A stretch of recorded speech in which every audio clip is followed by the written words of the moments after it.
এই যে এই লোককে কামড়াছে, আমি আগে থেকে শুনছি, আমার দাদারাও গল্প করছে যে আমাদের বাড়িতে নাকি পুরনো নাগিন আছে। ওই না আমার সম্ভাবনা ওই নাগিনই কামড়াছে। দেখেন একটু আপনি নাগিন সরো দিকে একটু। হ্যাঁ আপনি দেখেন। রে বাবারি, এ তো বিশাল সাপ।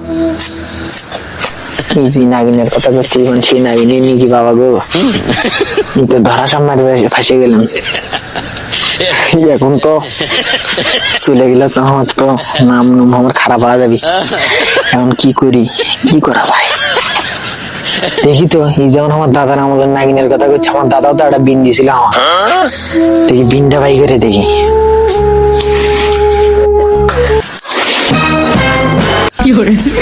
শালা বিন দেখে তো মনে ভালোই সাহস পাচ্ছি। ভাই এদিকে আসো। হ্যাঁ রোজা সাহেব বলেন। আমার এই বিন দেখছো? হ্যাঁ দেখছি। ইনকা কত নাগিনকে ঝোলার মধ্যে বন্ধ করে ফেলে দিলাম। এখন কি করা যায়? এখন তুমি একটা ভালো পজিশনে না দাও।